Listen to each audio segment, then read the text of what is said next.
İyi misin Memati? İyiyim usta.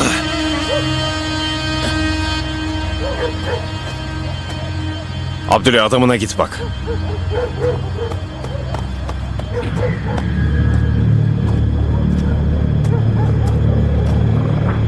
Hamit! Hamit! Hamit!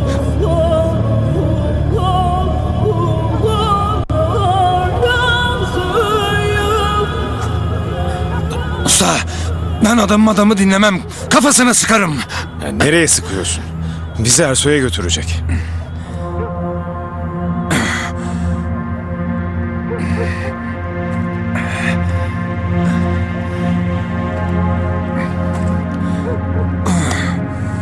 Abim gitmiş.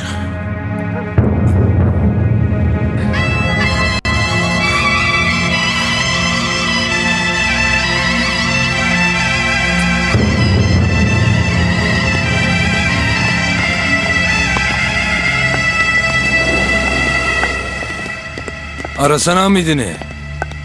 Cevap vermiyor. Vermez tabii. Bizi tuzağa düşürdükten sonra niye cevap versin? Bizi tuzağa düşürmedi. Ersoy hepimizi tuzağa düşürdü. Üstelik senin yüzünden. Ne işin var orada? Ne demek lan senin ne işin var? Bırakacaktım da Ersoy babanın elini mi öpecektin? Sen ölme diye, buradakiler ölmesin diye elini de öperim.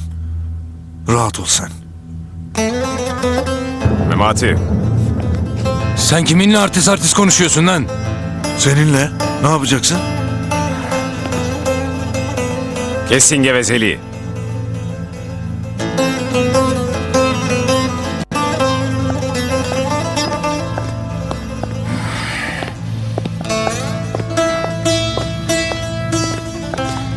Çıkın dışarı. Abi. Çıkın dışarı, özel konuşacağız.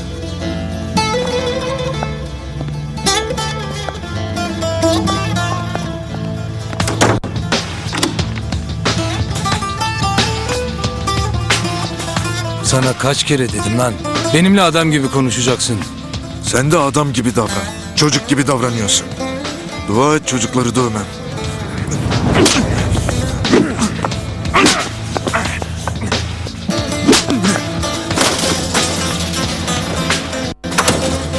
Abi.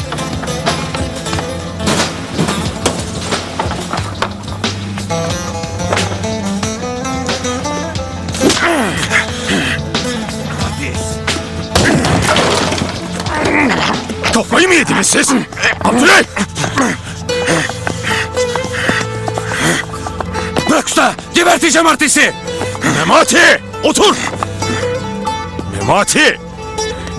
Hamid'i savunuyor. Düşmanınızın adamını savunuyor. Kimseye bir şey olmasın diye elinden geleni yapmaya çalışıyor Abdüley. Olacaksa olsun usta. Daha kime bir şey olacak? Bu ölüm korkusu da nereden çıktı? O Hamid'in kafasına gözünün önünde sıkacağım. Onlar senin kafana sıkmasın da. Ya cevap verme sen de! Sıksın lan! Sıksın! Çağır sıksın! Yeter! Yeter!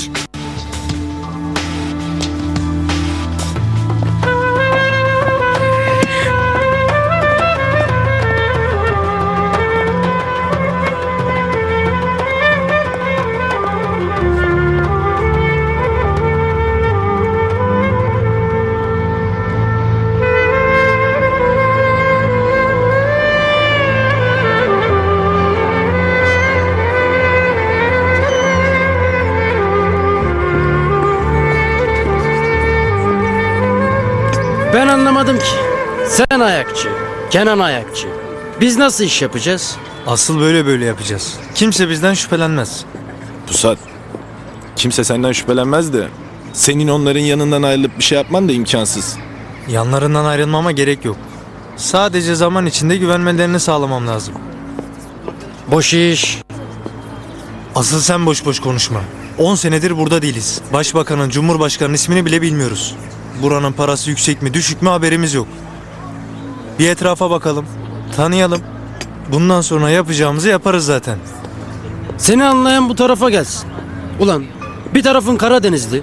Tutuldun mu gözün hiçbir şey görmez. Bir taraftan da hesap kitap yapmadan adım atmayı düşünmezsin. Oğlum, bir tarafımız Laz Ziya, bir tarafımız Süleyman Çakır. İki adam aynı anda taşımak biraz ağır bir yük ama Oğlum seninkiler Ersoy Ulu Bey'le barıştılar mı? yok. Niye barışsınlar? Allah Allah. Ne oldu ki? Vızır vızır mal geliyor babama. Ersoy'un malı mı? Normal sevkiyatın haricinde geliyor. Oğlum evleneceksin ya. Babam para topluyor. Nereye lan? İşim var. Nereye gitti bu şimdi?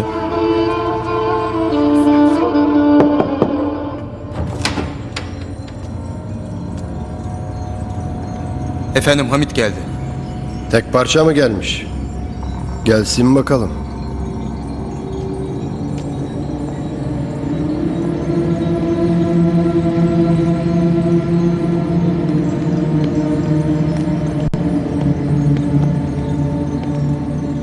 Sana kıyamadım. Yine canını bağışladım Hamit. Ama bir daha bağışlamam. Beni nasıl satarsın sen? Hadsiz. Benim verdiğim emirleri yerine getirmedikten sonra sen kimsin ki ben seni alayım satayım? Ben senin için sözümü ortaya koydum. İsmimi ortaya koydum. Kellemi ortaya koydum. Bunun karşılığı bu mu? Üstüme domuz bağcıları yollamak mı? O ismi de ben sana verdim. O kellen ben olmasaydım çoktan bedeninden kopmuştu. Sen Ersoy Ulu Bey'i nasıl öyle bir yere çağırırsın? Ben sana pazarlık için bir emir verdim mi? Her şey senin emirlerinle olmuyor. Kala kala yanında bir ben vardım. Şimdi ben de yokum. Yok musun? Defol git. Gideceğim tabii. Seni mi dinleyeceğim? Yürüyün lan. Yürüsenize lan dedim.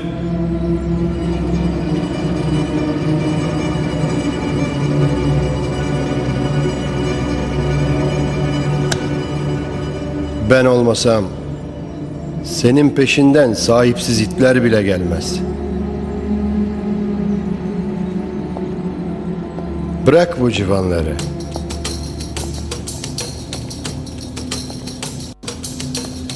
Polat'la birlikte Memati de oradaydı değil mi?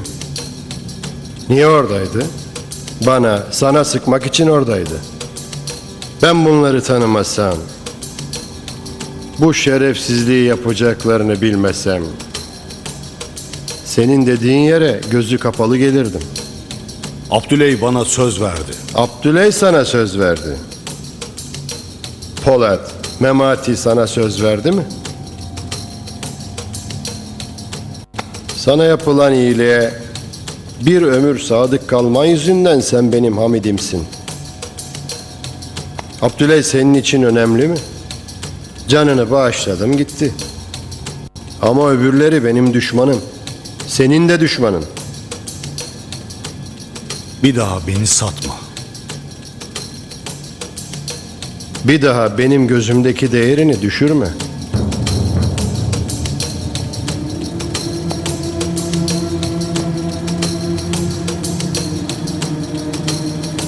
Sen benim kılıcımsın. Benden çalanların ellerini sen kesersin.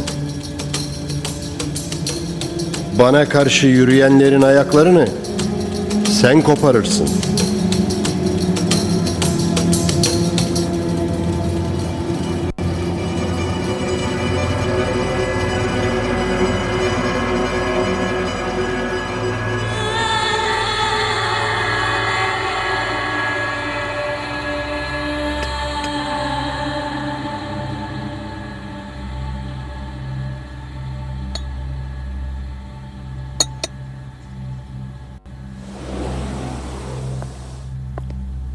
Merhaba abi.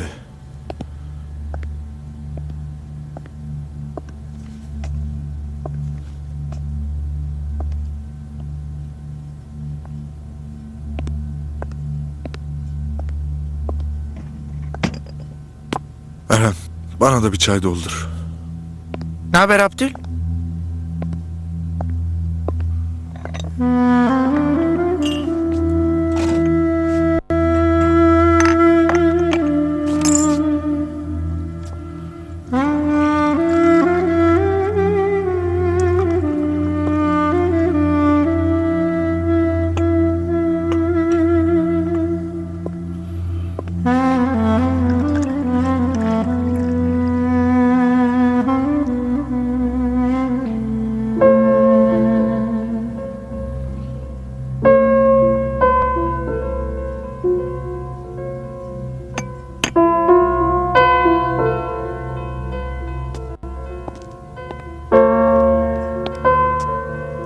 Sağ ol Eren.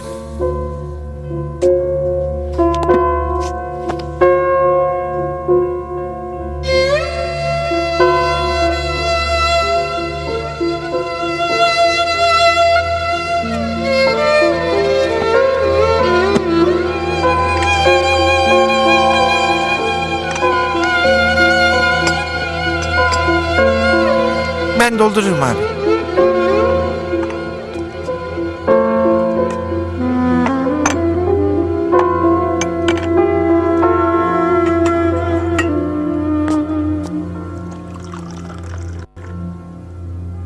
Alper'i ara. İhtiyarlara ricamı iletsin. Leyla'yı sürecekler. Kızın arkasında dursunlar, İstanbul'da kalsın. Olur. Kıza da gıcıksın diye daha uzağa sürdürme. Ben kimseye gıcık değilim. Kendim gıcığım diyorsun yani. Doğuştan gıcık abi. Ama tatlı bir gıcık. Özellikle de dayak yedikten sonra. Memati dövdü mü yoksa seni? Ayıp ayıp. Adam bir de yaralıydı. Yarım sayılır. Siz daha dalga geçin abi. Hepimizi birden öldürtsün. Anca rahat ederiz. Memati yüzünden ölmeyeceğim de kimin yüzünden öleceğim Abdüley? Abi adam bunalımda. Bunalımdaki adam hata yapacak. İlla ki yapacak. Biliyorum Abdüley, biliyorum. Biliyorsun. Adamı da benden gizli mekana çağırıyorsun. Abdüley bilmem fark ettin mi? Ersoy gelmedi. Tetikçilerini gönderdi. Memati de orada olmasaydı senin yüzünden ölmüştük. Ama senin yüzünden ölmeyeceğim. Memati yüzünden ölmeyeceğim. Kimin yüzünden öleceğim Abdüley?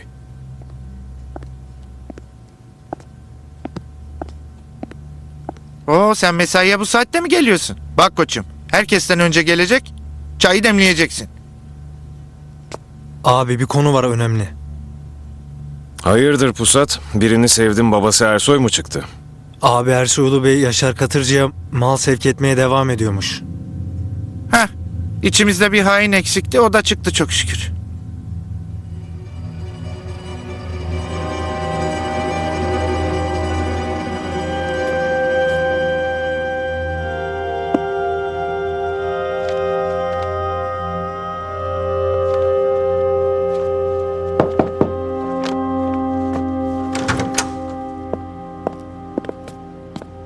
Müsait misin savcı hanım? Gel gel.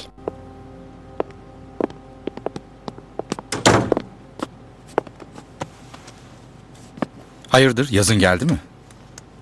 Gelmedi ama gelir. Ben eşyalarımı toplayayım da.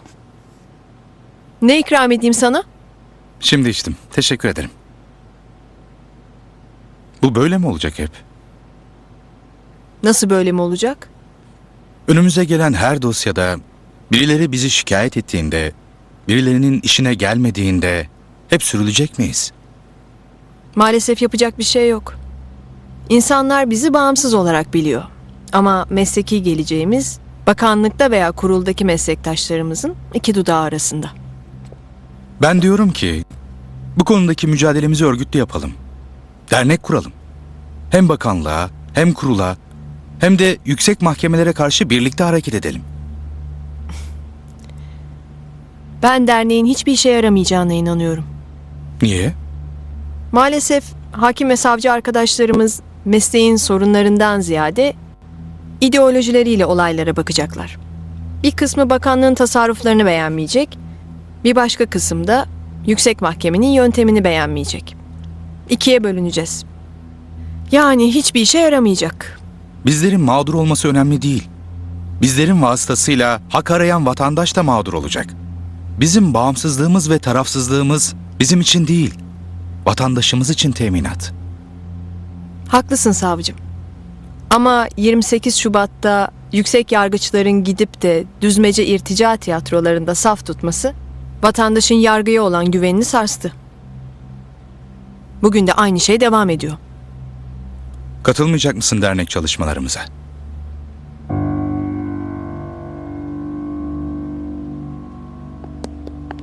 Hoş geldiniz. Hoş bulduk. Davut Bey şimdi geliyor. Buyurun ofisinde bekleyin.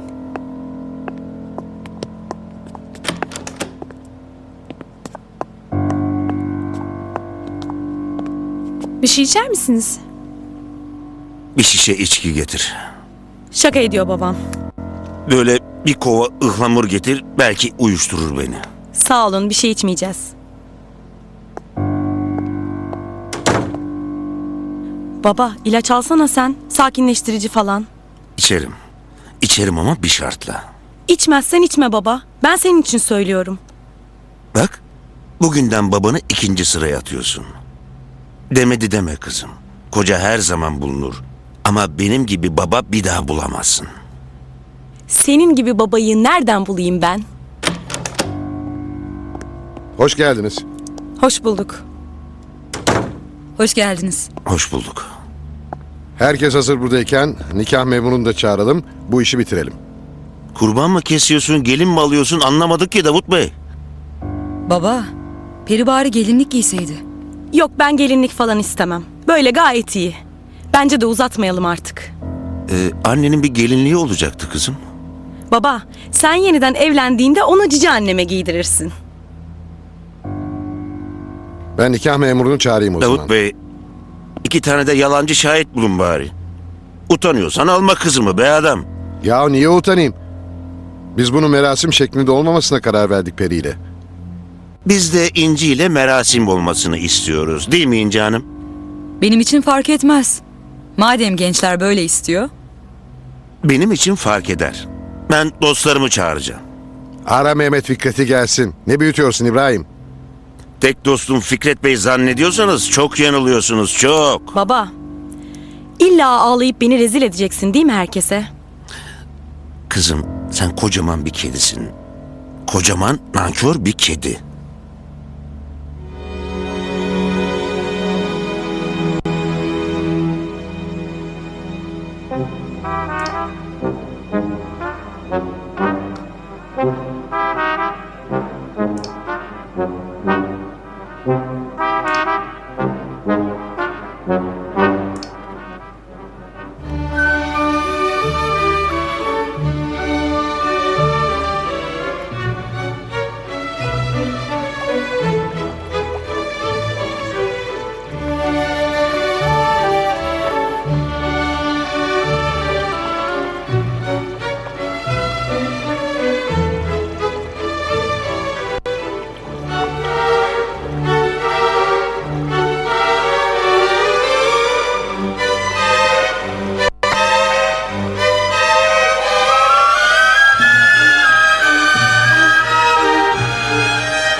Ne yapıyorsun İmdat?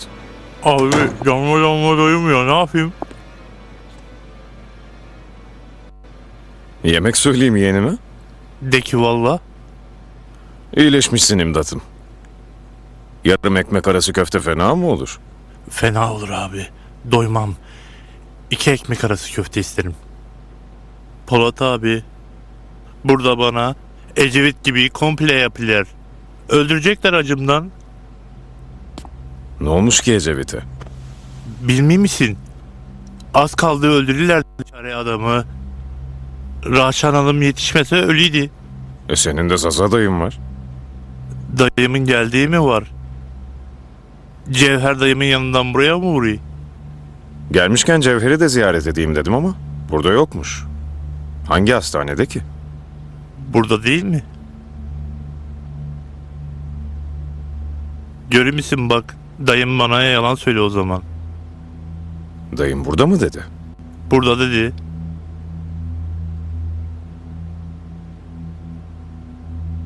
Cevher dayım öldü mü Polat abi? Ölse iyi imdat. Ölse iyi. Ersoy'un eline düşmüş demek ki. Ben zaten dayımın fiskoslarından anladım.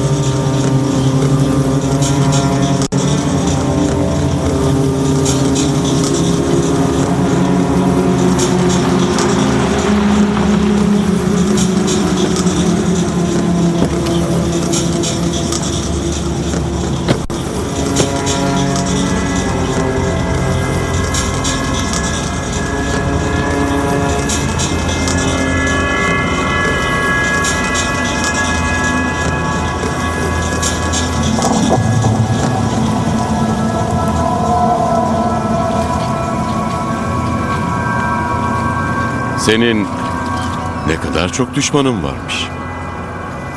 Düşman iyidir. İnsanı diri tutar Yaşar'cığım. Deli tutmasına tutar da para kaybettirir. Ne oldu? Yine kim paramıza göz dikti? Ünsal öğrenmiş bu işi yaptığımızı. Diyor ki Ersoy'un parası bizim paramız. Bize vereceksin. 1 kilo da onun için taşırız. Ne dert ediyorsun? 1 kilo şahsı için Ünsal'a yeter de Ünsal sadece kendisi için konuşmuyor. Amerikalılarla başımı belaya sokma diyorsun. Aynen böyle diyorum. Biz açmazsak başkaları bu hattı açacak Yaşar. Bari bizim kontrolümüzde olsun. Afganistan'dakiler bütün malı içecek değil ya. Amerikalıları bilirsin. Her şeylerine dokun ama ticaretlerine dokunma. Dokunmuyorum. Paylarını veriyorum. Onlar da bilsinler ki tek akıllı kendileri değil. Sen Almanla aranı iyi tut. Problem çıkarmazlar. En azından bizim üstümüzden ne kadar mal gittiğini bilirler. Rusya üstünden giden kaç kiloya hükmedebiliyorlar. Hepsi kaçak.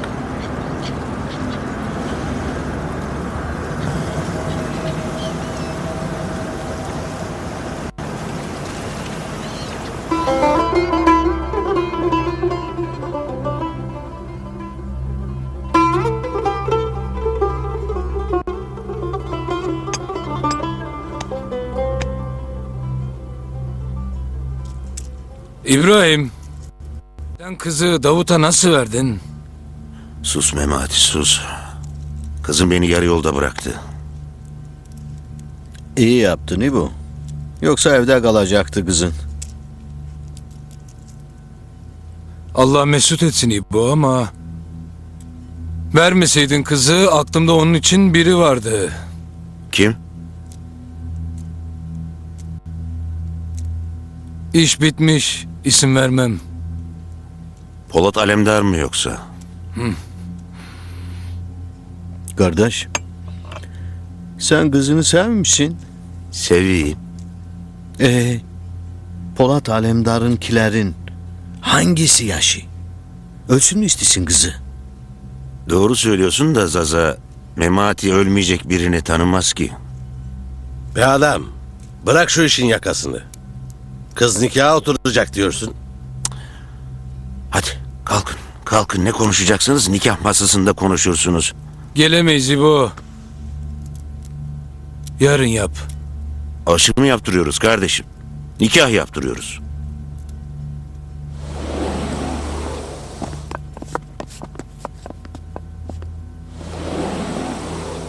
Polat Alemdar, kızımın nikah şahidi olacaksın. Olurum. Ne zaman? Şimdi. Şimdi olmaz İbrahim. Ne zaman olur? Daha sonra İbrahim, işimiz var. 2 saat sonra olur mu? Bakarız İbrahim. 2 saat sonra bekliyorum. Demedi demeyin bak. Gelmeyeni yazarım.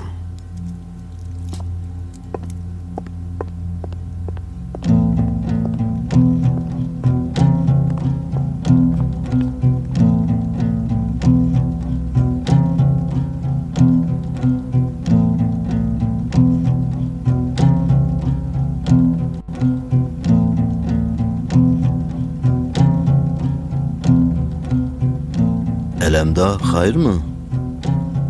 Yine mevzu ne? Biri bize ihanet ediyor.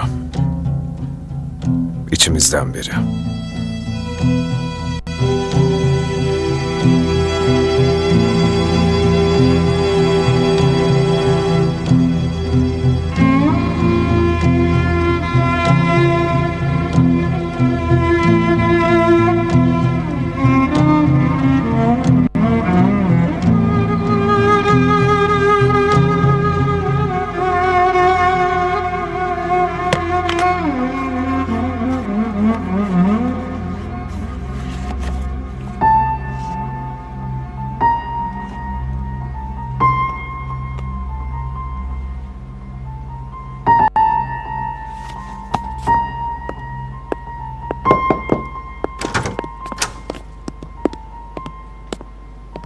Hayırdır savcı hanım, nereye? Eşyalarımı topladım efendim. Nasılsa geçici görevle Koy o kolyeyi, koy. Kurul müfettişin raporunu kabul etmemiş. nasıl olur efendim? Sana sormak lazım. Kimi aradın? Kimi araya koydun? Aman efendim. Kimi tanıyorum da kimi araya koyayım? Zaten kurul tanıdıklarımla görüşmemi istemiyor. Ki Polat Alemdar durdurdu. Diyordu dün. Ben bir konuşayım ister misin diye. Ben de aman kalsın dedim. Gelecek seçimlerde kesin aday yaparlar seni. Madem bu kadar güçlüsün.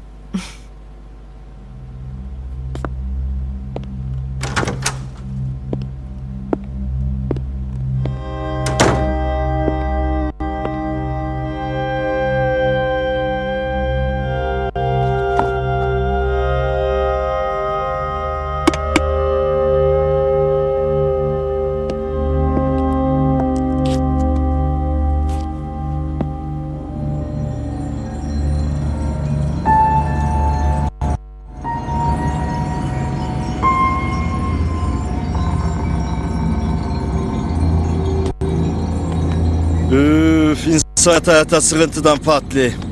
Yok mu 52? Bir yer pişti atsak? Yok. Zar vardır illa. Barbut oynayak.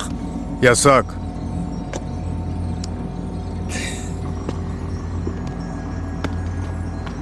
Ya bari parayla tek mi çift mi oynayak? Ya siz ne kadar para azdan korkusuz. Ya tamam söz. Ya çok soymayacağım sizi. Vış. Kumar bile oynamıyorlar. Nasıl insanlar bunlar? Ersoy yanına ne kadar kütük varsa doldurmuş.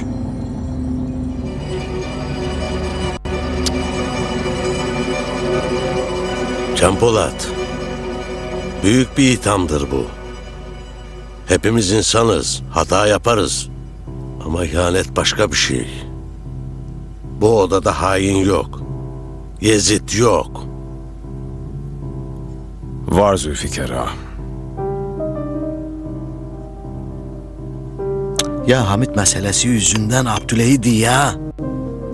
Niye anlamışsın? Bazen anlamayınca hiç anlamışsın Zülküf ağa. Abdüley bize ihanet etmedi, etmez de. Abdüley de ihanet etmediyse o zaman ihanet nedir? Bana hele bir anlatın o zaman. Madem beni değilsiz. Ben sana bir şey demiyorum. Diyorum ki bizden biri Ersoy'a uyuşturucu akışını sağlıyor. Buna niye ihanet değilsin? Ben sana demedim mi adamın yolunu açak ki her soy malını götürsün, açığa çıksın. Ben de sana olur dedim. Adamın malını Yaşar'a götür demedim.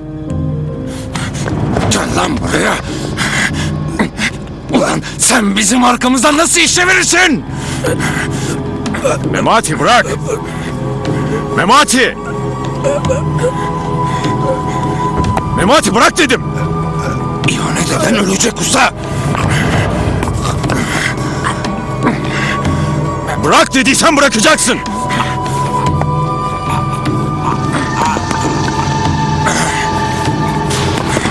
Memati!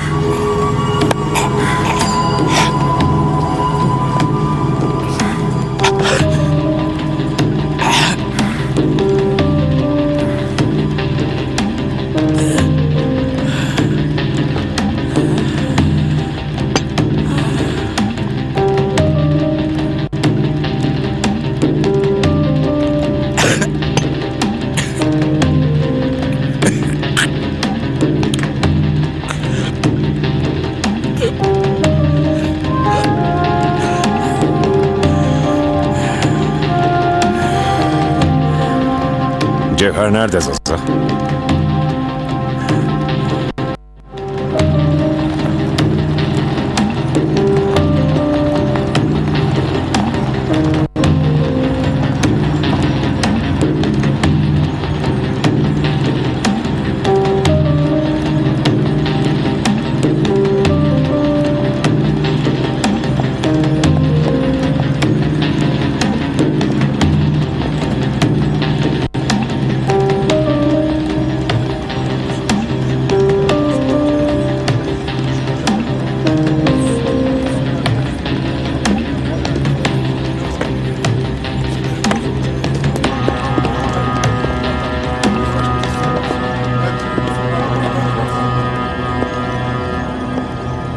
Selman kim?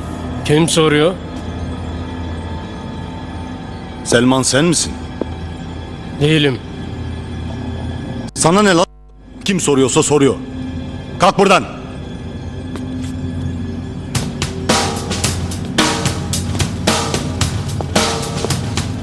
Benim.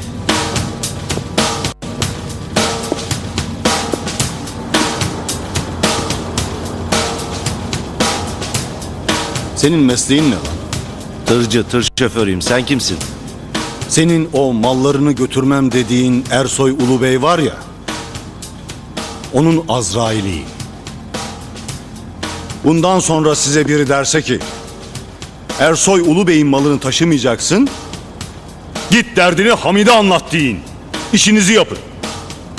Ben işini yapan adamı severim. İşini yapmayan adamı da hiç sevmem. Madem sen işini yapmıyorsun, tırını sürmüyorsun, bir daha direksiyon sallama o zaman. Sen de git bir derdin varsa Zülfikar Ağa'ya anlat. Senin emrinle direksiyon sallayacak değilim.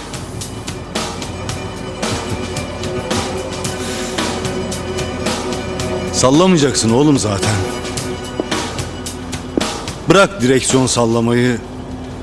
Bundan sonra karına bile el sallamayacaksın.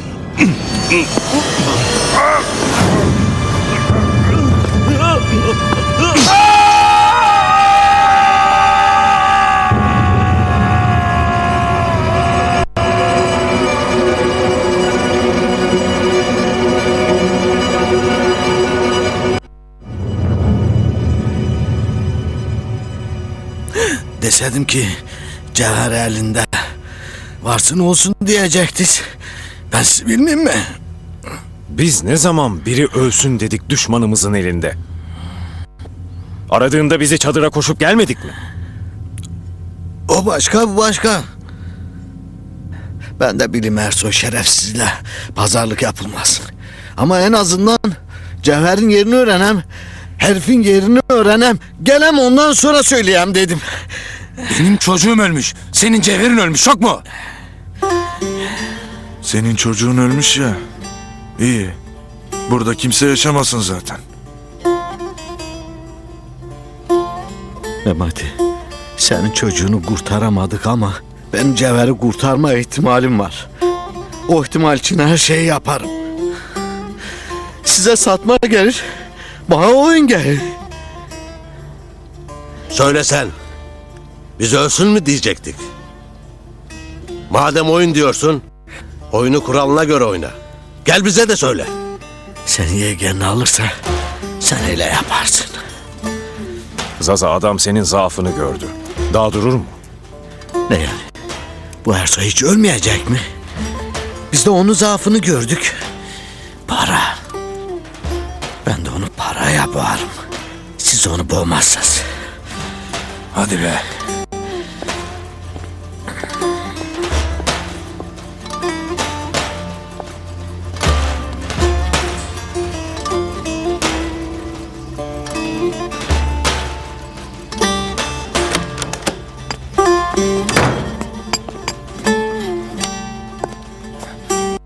Adam hala yeğenim diyor. Aferin lan. Sağ ol abi.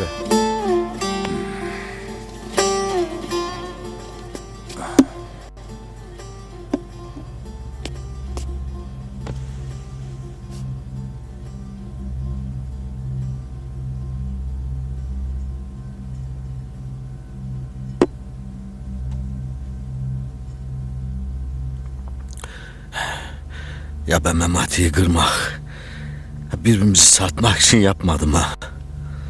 Biliyorum Zaza. Ama gelip bana ne zaman bir şeyi eksik söylesen, başına bir iş geliyor. Sen de bunu biliyorsun, değil mi? Bilim.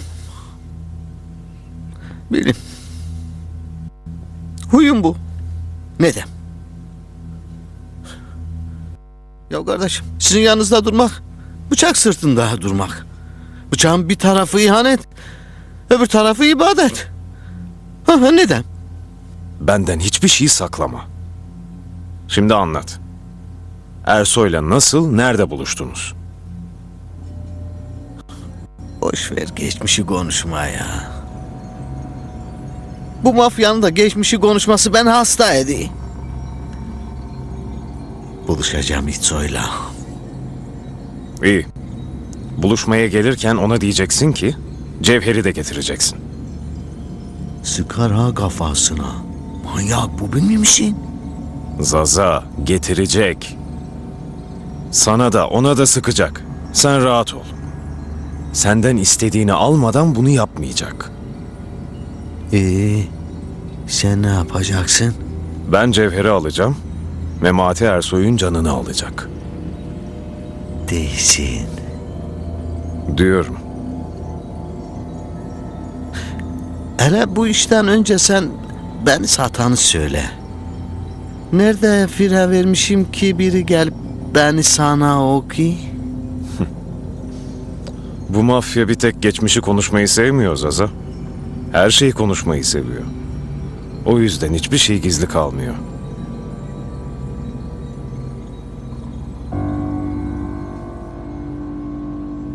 İbrahim, 2 saati geçti. Demedi deme, seninkiler gelmez. Geleceğiz dedilerse gelirler Fikret Bey. Rahat olun. Ben rahatım İbrahim. Kızımızı vereceğiz, gideceğiz. Sıra sizde Fikret Bey. Bu salgına hastalık gibi bulaşır mı diyorsun İncicim? Bence lüzumsuz yere uzatmayalım.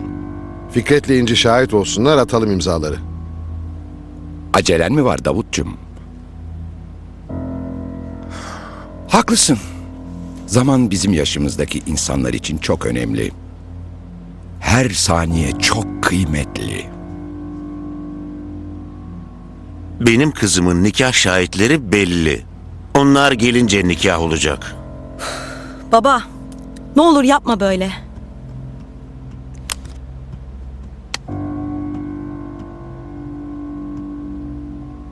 Alo? Memati neredesiniz? Ha. Ne zaman gelirsiniz? 2 saat sonra.